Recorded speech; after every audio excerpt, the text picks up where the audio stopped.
मैंने एक simple calculation किया था कि पाव रोटी बनने के बाद और खाने तक 90 दिन निकल जाते अमेरिका और यूरोप में। पता है क्या कि गेहूं हर जगह होता नहीं, कुछ जगह होता। तो गेहूं बड़े बड़े ट्रक में भर के वहां तक जाता है जहां गेहूं को पीसने वाली चक्कियां लगी हुई हैं, फ्लोर मिल्स, वहां उनका आटा बनता, फिर वो आटा ट्रक में भर भर के फिर वहां जाता है, फिर जाकर उससे डबल रोटी बनती है, फिर वो वहां से बनकर कहीं और जाती है, फिर ऐसी चक्कर में 90 दिन निकल जाते हैं। हमारे आयुर्वेद शास्त्र में भागवत जी कहते हैं कि आटे को जितना ताजा इस्तेमाल किया उतना ही बेहतरीन है।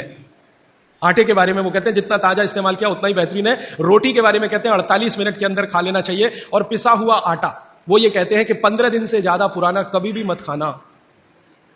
15 दिन मैक्सिमम, वो भी गेहूं के लिए। ये चना और मक्की और ज्वारी, इसके लिए तो 7 ही दिन कहा हुआ।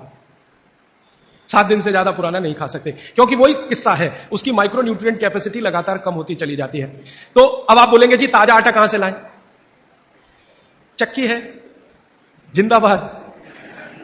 हिंदुस्तान में हजारों लाखों वर्षों से आटा ताजा बनाकर रोटी बनाने की परंपरा है कि नहीं? जो माताएं यहां बुजुर्ग हैं, इन्होंने अपना गांव देखा होगा, अपने गांव के घर की चक्की देखी होगी। ये चक्की पे मैंने थोड़ा रिसर्च किया कि ये क्या अद्भुत चीज बनाई है हमारे ऋषि मुनियों ने। ये दुनिया की ऐसी अद्भुत मशीन है जो आपको ताजा आटा तो देती ही है आपके शरीर की स्वास्थ्य के लिए, और आपके अंदर की मांसपेशियों को हमेशा फ्लेक्सिबल रखती है। और हमारे घरों में ये जो चक्की चलाने का काम माताएं करती रही हैं, मैंने इन माताओं पर एक छोटा सा रिसर्च अभी पिछले साल पूरा किया। मेरे एक दोस्त हैं, आयुर्वेद के चिकित्सक हैं, उनके साथ मिलकर, वो गांव में रहते हैं। तो मैंने कहा आप गांव की कुछ महिलाओं पर अध्ययन करिए कि जो चक्की चलाती हैं, इनके बारे में जरा पता करिए। और जो चक्की नहीं चलाती, पिसा हुआ आटा लाती हैं। तो उन्होंने कहा जो चक्की चलाने वाली माताएं हैं, उनके गांव में 90 माताएं हैं, किसी को भी सिजेरियन डिलीवरी नहीं हुई है। चक्की चलाने वाली माताओं के पैरों में दर्द नहीं है। चक्की चलाने वाली माताओं को कभी भी कंधा नहीं दुख रहा है, गर्दन नहीं दुख रही है, नींद अच्छी आ रही है, डायबिटीज नहीं है, हाइपरटेंशन नहीं है, ब्लड प्रेशर नहीं बढ़ा है, 48-50 बीमारियां नहीं है। और जो माताएं पिसा हुआ आटा ला रही हैं, कैप्टन कुक, आईटीसी का, उनके घरों में डायबिटीज भी है, अर्थराइटिस भी है, हाइपरटेंशन भी है, ये भी है वो।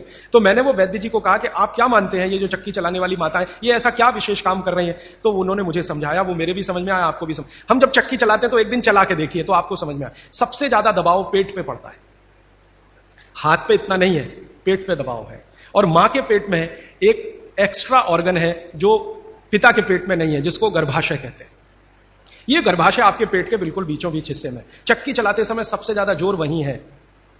और गर्भाशय के बारे में आयुर्वेद के सारे रिसर्च और आधुनिक विज्ञान के सारे रिसर्च ये कहते हैं कि ये गर्भाशय के आसपास के एरिया में जितना हलन चलन हो उतनी इसकी फ्लेक्सिबिलिटी है।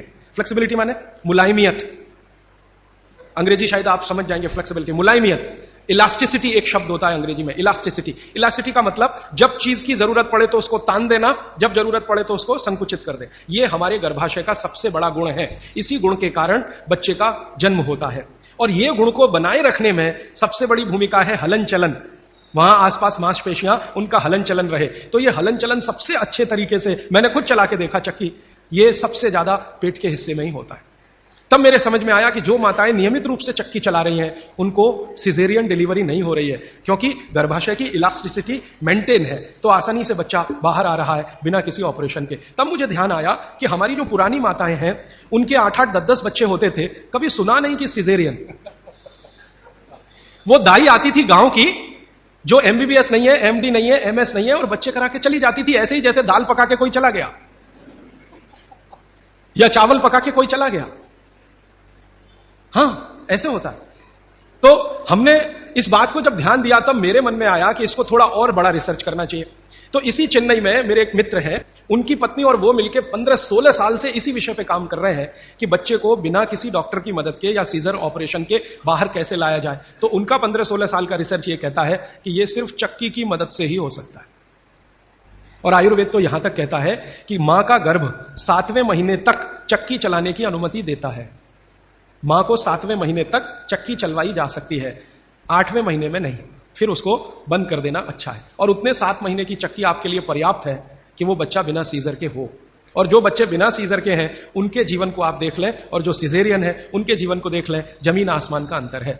सीजर बच्चे ज्यादा बीमार हैं, समय समय पे बीमारियां हैं। जो बिना सीजर हैं वो सब स्वस्थ हैं, दुरुस्त हैं, तंदुरुस्त हैं। ब्रेन का डेवलपमेंट भी उनका अच्छा है, लॉजिक को डेवलप करने की कैपेसिटी, कल्पनाशीलता उनमें दूसरे बच्चों से ज्यादा है।